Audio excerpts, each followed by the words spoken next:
علی پور کیلی پارٹ 8 8واں حصہ طوفانہ۔ ابھی وہ محلے کی زندگی سے پورے طور پر محظوظ نہ ہو پائے تھے کہ ایک روز علی احمد اور صفیہ آ گئے۔ دادی اماں انہیں دیکھ کر چلائی، علی احمد تو؟ ہاں، انہوں نے لاپرواہی سے کہا۔ یہ بیمار ہے۔ حاجرہ نے دونوں ہاتھ سینے پر رکھ لیے۔ اللہ خیر کرے، کون بیمار ہے؟ کہیں صفیہ تو؟ صفیہ کے آنے پر سارا محلہ ان کے گھر جمع ہو گیا۔ اے کیا ہوا صفیہ کو؟ لو خام خواہ اچھی بلی تو ہے صفیہ۔ کیوں صفیہ، کیا بات ہے؟ کون سی تکلیف ہو گئی تجھے؟ صفیہ کا رنگ زرد ہو چکا تھا اور وہ پلنگ پر پڑی کھانستی رہتی تھی۔ آرام آ جائے گا تو خام خواہ فکر کرتی ہے۔ ایلی نے صفیہ کو دیکھا۔ اس کے ہاتھ مہندی بالکل اڑ چکی تھی، انگوٹھیاں اور بھی میلی ہو گئی تھیں، مگر اس کا جسم ویسے کا ویسا ہی تھا۔ ماتھے پر شکر اسی طرح پڑی تھی۔ ایلی کو یقین نہ آتا تھا کہ وہ بیمار ہے۔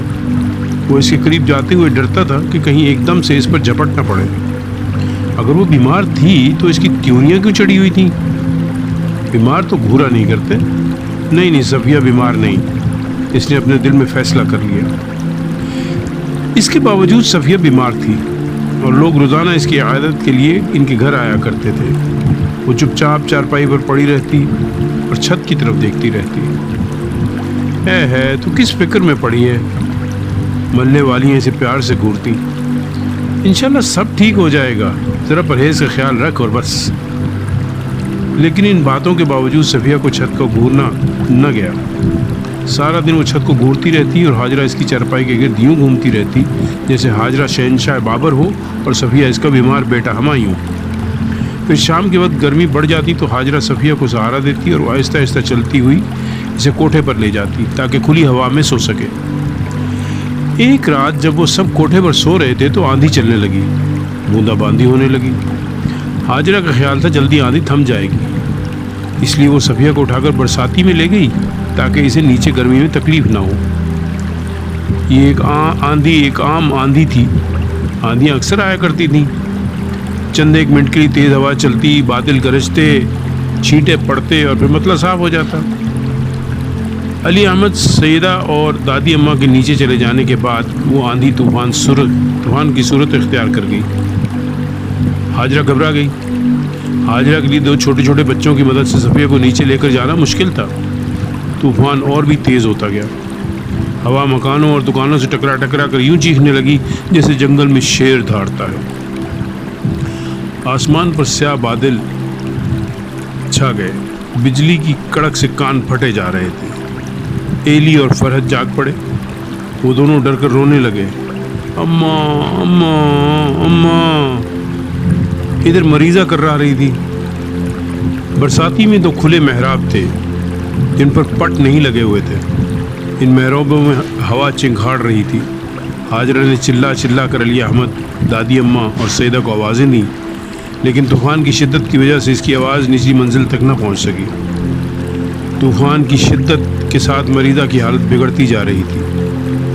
حاجرہ گھبراہٹ میں ادھر ادھر دیکھتی رہی۔ مریضہ کر رہی تھی، بچے رو رہے تھے۔ ہوا سے محفوظ رکھنے کے لیے اس نے چرپائیاں مریضہ کے گرد کھڑی کر دیں اور ایلی اور فرحت سے کہا کہ انہیں تھامے رکھے، مگر ہوا کے جھونکوں نے چرپائیوں کو اٹھا کر پھینک دیا۔ دونوں بچے چرپائیوں کے ساتھ دیوار سے ٹکرائے۔ بچے ڈر کر چیخیں مارنے لگے۔ پھر دفعتاً ان کی نگاہ مریضہ پر جا پڑی۔ مریضہ دیوانوں کی طرح سر چلا رہی تھی۔ اس کے سر اور آنکھیں گھڑی کے پنڈولم کی طرح ہل رہے تھے۔ آنکھیں پتھرائی جا رہی تھیں، دم اکڑ رہا تھا۔ حاجرہ گھبرا گئی۔ روتے ہوئے بچے سہم گئے۔ باد و بارہ کے اس طوفان کی نسبت وہ طوفان جو مریضہ کے سینے اور آنکھوں میں چلتا ہوا محسوس ہوتا تھا کہیں زیادہ بھیانک تھا۔ ان کی توجہ بیرونی طوفان سے ہٹ کر صفیہ کی طرف منتقل ہو گئی۔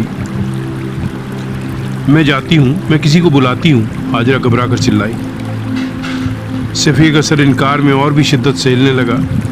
پھر ایک ساعت کے لیے صفیہ کا سر تھم گیا۔ اس کی آنکھوں کی وہ بھیانک مردنی کم ہو گئی۔ اس نے ہونٹوں پر زبان پھیری۔ صفیہ نے حاجرہ کا ہاتھ تھام لیا۔ میں نے تیری قدر نہ کی۔ اس کی نگاہ میں بے بسی اور ایک عجیب جھلک تھی۔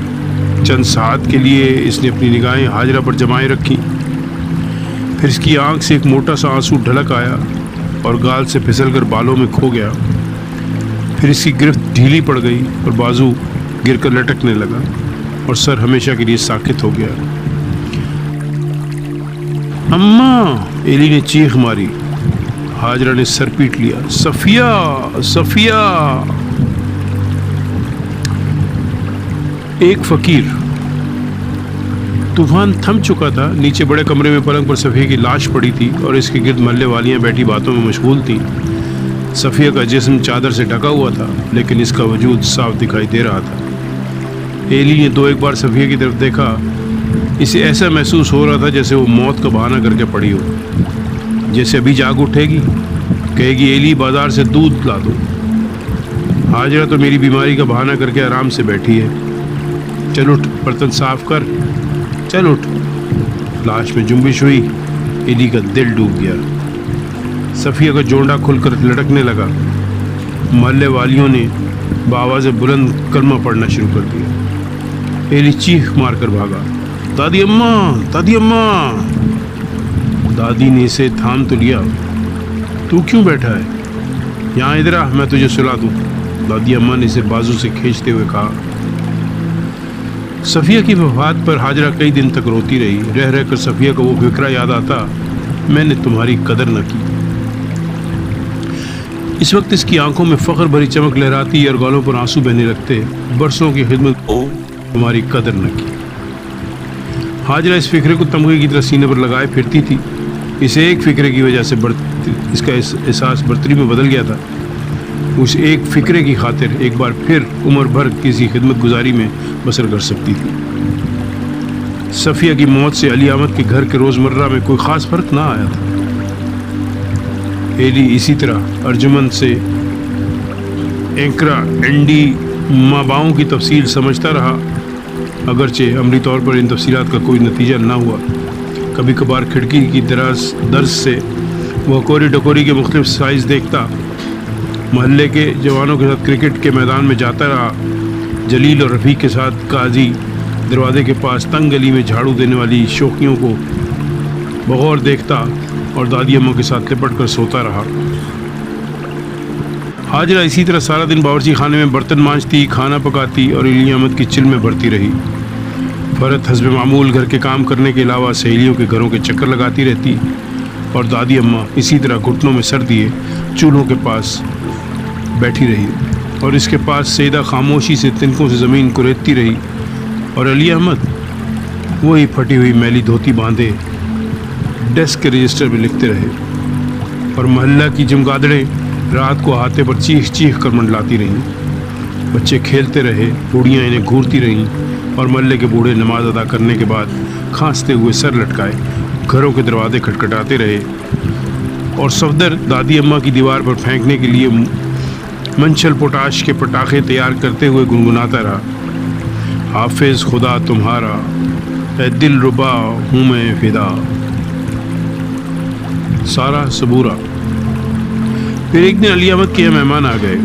ہاں یہی مکان تو ہے، تم آگے چلی جاؤ، گھبرانے کی کیا بات ہے، ہے تمہارا اپنا محلہ ہے۔ چاچی حاجہ کی آواز آئی۔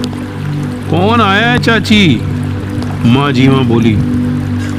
اپنے علی احمد کے مہمان آئے ہیں۔ کون مہمان آئے ہیں؟ چاچی کن کے گھر آئے ہیں؟ مہمان آئے ہیں؟ دادی اماں نے سر اٹھا کر دیکھا۔ دیکھ تو لڑکی، کون مہمان آئے؟ شام کوٹ سے تو نہیں آئے؟ کون آیا ہے؟ علی احمد نے ڈیسک پر قلم رکھتے ہوئے کہا، اور پھر حسب عادت جلدی سے قمیص پہننے لگے۔ حاجرہ باورچی خانے سے نکل کر چپ چاپ دروازے میں آ کھڑی ہوئی۔ اس کی آنکھیں ابھی سے پرنم ہو رہی تھیں کہ شاید مہمانوں کے آتے ہی صفیہ کی موت پر اظہار افسوس کرنا پڑے، شاید وہ آئے ہی اسی غرض سے ہوں۔ علی سہم کر کھڑا ہو گیا۔ فرت اپنا دوپٹہ سنبھالنے لگی۔ سب سیڑھیوں کی طرف دیکھ رہے تھے۔ سیڑھیوں سے ہلکے ہلکے کہکوں کی آوازیں آ رہی تھیں۔ کوئی ہنس رہی تھی جیسے اسکول کی لڑکیاں ہنستی ہیں۔ ایک کہہ رہی تھی، تم چلو آپا، چلو بھی نا، دوسری بولی۔ تو خام خواہ جھینپتی ہے۔ پھر کوئی سریلی آواز میں ہنس پڑی جیسے گھنٹیاں بج رہی ہوں۔ اے ہے کون ہے؟ دادی اماں بولی۔ آ جاؤ نا اوپر۔ سلام کہتی ہوں۔ وہ دونوں دروازے میں آ کھڑی ہوئی۔ فرحت کہاں ہے؟ ہائے، فرحت چلائی، یہ تو سارا صبورہ ہے، اور بھاگ کر ان سے لپٹ گئی۔ کون ہے دادی اماں؟ آتے سے عورتوں نے پوچھنا شروع کر دیا۔ کون آیا ہے؟ لڑکیاں ہیں۔ دادی کھڑکی میں جا کھڑی ہوئی۔ اپنی فرحت سے ملنے آئی ہیں؟ اپنی ہی بچیاں ہیں، اللہ عمر دراز کرے۔ بڑی دور سے آئی ہیں، خیر سے۔ ہاں چاچی، سہیلیاں جو ہوئیں۔ اچھا کیا جو ملنے آ گئیں۔ کیا نام ہے لڑکیوں کے؟ چند ایک ساتھ میں محلہ بھر میں خبر پہنچ چکی تھی، جیسے تالاب میں پتھر پھینکتے ہی چھوٹی چھوٹی لہریں چاروں طرف پھیل جاتی ہیں۔ دیر تک محلے میں وہ لہریں ناچتی رہیں، پھر سکون طاری ہو گیا۔ لیکن علی احمد کے گھر میں ایک دبا دبا طوفان ابھر رہا تھا۔ ادھر بڑے کمرے میں حاجرہ، فرحت، سارا، صبورہ بیٹھی باتیں کر رہی تھیں۔ کمرے سے ہلکے لطیف کہکہے سنائی دے رہے تھے، ایسے رنگین کہکہے جو محلے کے کسی گھر سے کبھی نہ سنائی دیے۔ باہر دادی اماں چولہے پر گھٹنوں میں سر دیے بیٹھی تھی، اور اس کے پاس سیدہ سر ہاتھوں میں تھامے تیل سے بھری کڑھائی کو حسرت بھری نگاہوں سے دیکھ رہی تھی۔ اندر علی احمد قمیض پہنے بار بار چور نگاہوں سے جھانکتے اور پھر حقے کی کش لینا شروع کر دیتے اور کھانستے۔ پھر وہ ایک دم اضطراب سے آواز دیتے، علی کی ماں حقہ بھر دو۔ پھر قلم اٹھا کر لکھنے کی کوشش کرتے اور پھر کھانسنے لگتے۔ علی کی ماں کون آئی ہیں؟ لڑکیاں ہیں۔ اچھا، تو دوراہے سے آئی ہیں؟ دوراہے میں یہ لوگ رہتے کہاں ہیں؟ پھاٹک والے محلے میں؟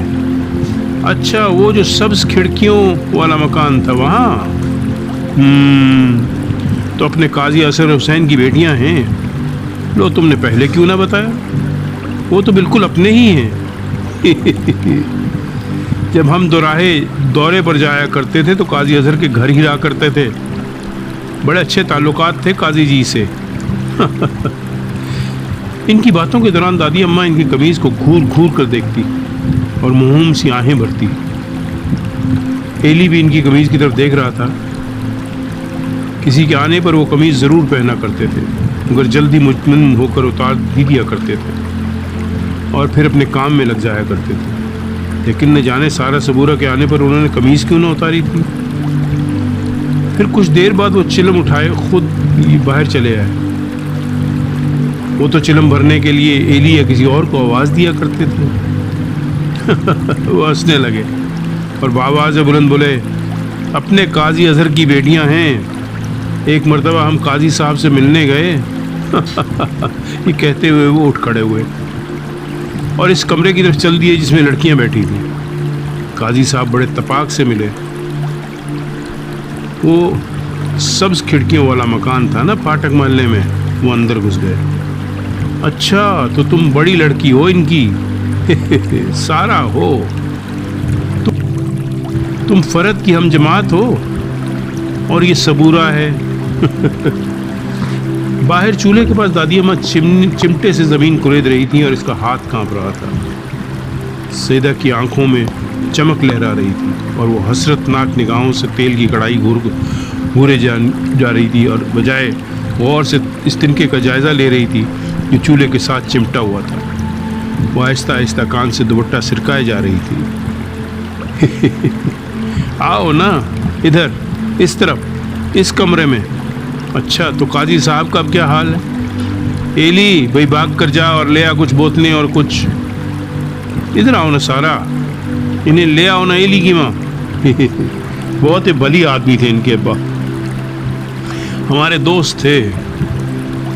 حاجرہ مسکرا رہی تھی، مگر اس کی مسکراہٹ میں بلا کا اضطراب تھا اور فرحت کے ماتھے پر بل پڑ رہے تھے۔ علی احمد کی مسلسل ہی کی آواز آ رہی تھی۔ دادی کا ہاتھ کانپے چلا جا رہا تھا اور سیدہ کا کان بالکل ننگا ہو چکا تھا۔ شام کو ارجمند نے آواز دی، آیا، ایلی چلایا۔ لیکن نہ جانے کیوں ارجمند ایلی کا انتظار کرنے کے بجائے چپ چاپ اوپر آ گیا۔ حالانکہ وہ عام طور پر ایلی کے گھر آنے سے گریز کیا کرتا تھا۔ دادی اماں، سلام ایلی، گھر ہے کیا؟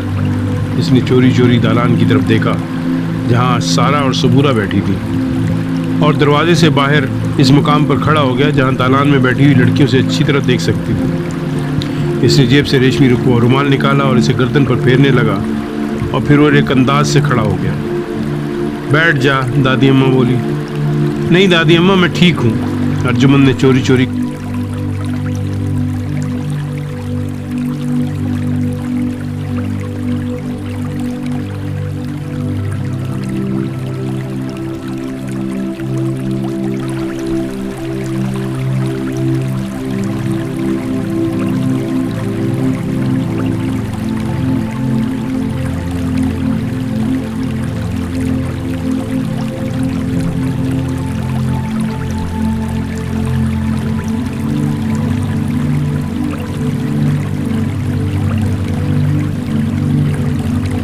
کمرے میں جھانکتے ہوئے کہا، اور پھر آواز نکالے بغیر کوئی شعر گنگنانے لگا۔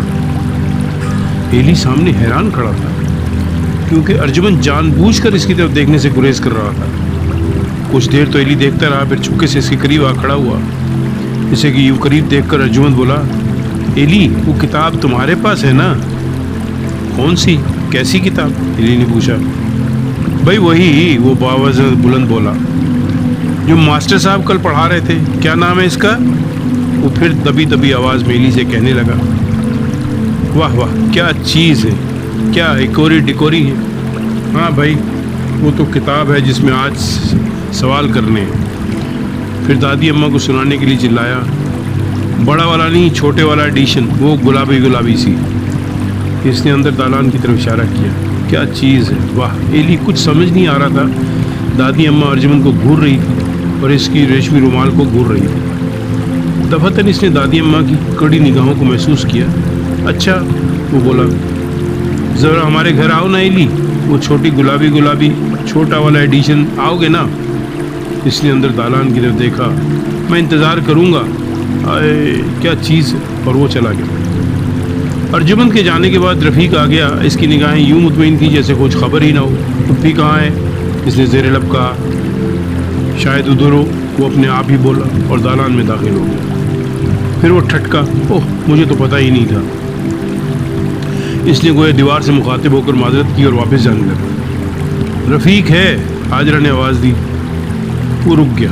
ایک سرسری مگر بھیگی نظر سارا اور صبورہ پر ڈالی، ایک ہلکی سی آہ بھری۔ وہ کہا تھا نا پھپھی جی نے سودا لانا ہے، تو میں آ گیا۔ خیر خیر، اس کی آنکھوں میں گلابی چھینٹے اڑ رہے تھے۔